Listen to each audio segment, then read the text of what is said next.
Good day everyone, we are the Group 4 and we're going to present about stability management. First, let me introduce our group. I am Midshipman Dumlao for the monitoring stability during voyage. Next is Midshipman Dedangal for the cargo operations, loading or unloading, shifting, and securing. Next, we have Midshipman Eben to present ballast management systems. Next, we have Midshipman Francisco for the free surface effect and corrective actions. Then we have Midshipman Fordan for the role of software and or electronic systems versus manual monitoring. And we have Midshipman Corembalem for case studies capsizing incidents due to poor management. Now let's get started. Monitoring stability throughout the journey is crucial for safety and effectiveness. It entails pre-voyage planning with authorized stability reports and ballast control, as well as ongoing real-time surveillance with the aid of sensors and stability computer programs. Measures like ballast adjustments, course correction, and speed adjustment ensure optimal trim and heel. Natural conditions such as waves and weather are also taken into consideration. Emergency procedures are executed in the event of stability problems, and the crew are trained to react accordingly. In all, continuous and proactive management ensures that the ship remains stable and secured throughout the voyage. Cargo operations, loading, unloading, shifting, and securing. Cargo loading operations involve planning, safe handling, securing, and monitoring of cargo to maintain vessel safety, cargo integrity, and compliance with maritime regulations. Cargo unloading operations involve planning, safe handling, supervision, tallying, and post-cleaning to ensure smooth transfer of cargo from ship to shore while maintaining safety and documentation accuracy. Cargo shifting operations involve the movement of cargo within the vessel, either planned or accidental. Planned shifting is done carefully under supervision, while accidental shifting is dangerous and must be prevented through proper stowage and securing. And cargo securing operations ensure that cargo is properly lashed, supported, and stabilized to prevent shifting or damage during transport, protecting and safety of the vessel, crew, and cargo. Good day, sir, and to all my classmates out there. Today, I will discuss about ballast management system. The ballast management system, or BMS, is an essential part of modern ships designed to ensure both safety at sea and protection of marine environment. Ballast water stored in special tanks helps control a ship's stability, trim, and drop, especially when it is not carrying a full load of cargo. Without proper ballast management, vessels may become unstable, difficult to maneuver, or even at risk of capsizing. Beyond stability, BMS also plays an important role in environmental protection. When ships take in a ballast water in one port and discharge it in another, harmful aquatic organisms may be spread across regions.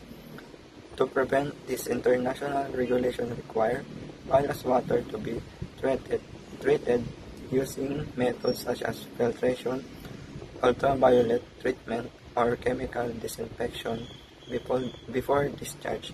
In practice, the BMS uses pumps, valves, and monitoring systems to transfer water between tanks safely and efficiently. Officers adjust ballast during cargo operations, loading and unloading, or in rough seas.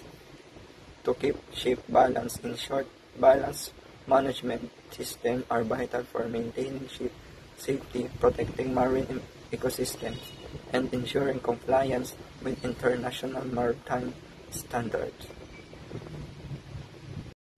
free surface effect and corrective actions. The free surface effect, or FSE, is a phenomenon that reduces a ship's stability when liquid in a partial filled tanks shifts as the vessel heels. In slack tanks, the liquid surface is free to move, and as the ship tilts, the liquid flows toward the lower side. This causes a transverse shift of the ship's center of gravity, reducing the metacentric height, or GM, and therefore the ship's ability to remain upright. The effect is more severe in wide and shallow tanks where the free surface area is large. To reduce the free surface effect, several corrective actions are taken. The most effective measure is to keep tanks either completely full or completely empty, thereby eliminating the free surface during ballasting or cargo operations. Care should be taken to avoid multiple slack tanks. Tanks are often fitted with longitudinal or transverse bulkheads to subdivide the liquid and minimize its movement.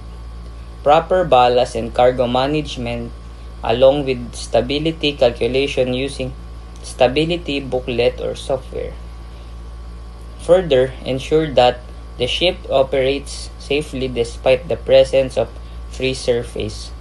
So in summary, the free surface effect reduces stability, but with good tanks design and careful handling, its risk can be minimized. The uses of electronic and manual monitoring. So in stability management, both electronic and manual monitoring plays complementary roles in ensuring consistent performance and quality over time.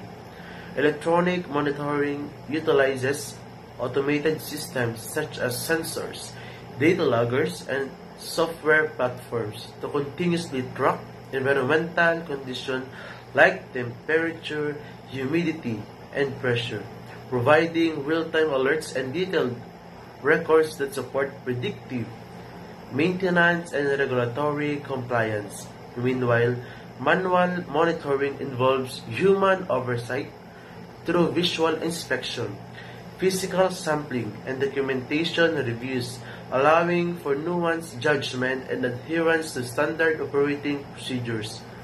Together, these approaches create a robust framework where technology enhances efficiency and accuracy, while human expertise ensures contextual understanding and decision-making, ultimately safeguarding the integrity and reliability of products or the system.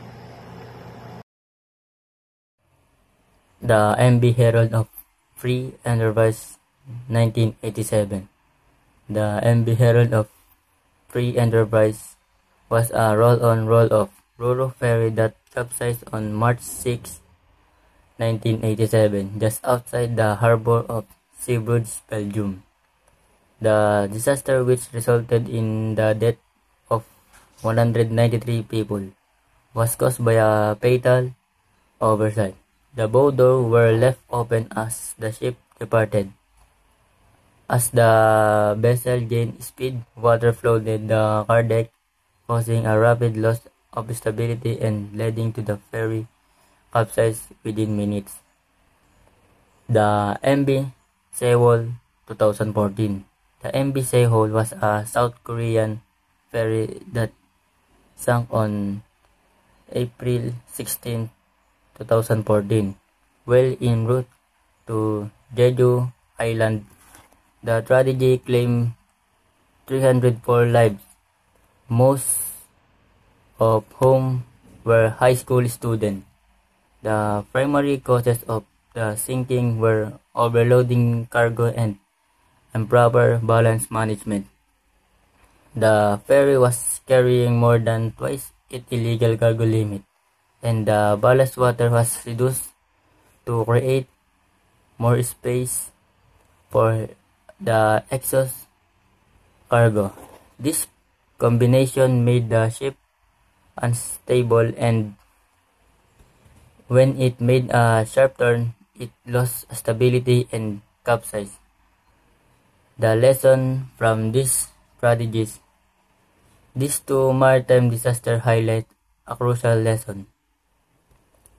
Strict stability management and discipline are paramount to prevent tragedies at sea. It both causes human error and a lack of adherence to safety protocol. Where the root causes, the MB Herald of Free Enterprise sank because of a procedure failure. The crew did not ensure the bow doors were closed. The MB Seoul disaster was a result of commercial decision to prioritize profit over safety, leading to overloading and incorrect balance management.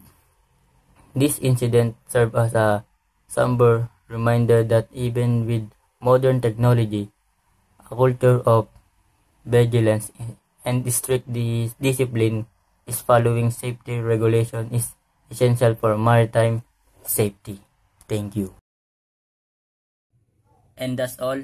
Thank you for listening, and I hope you learned something.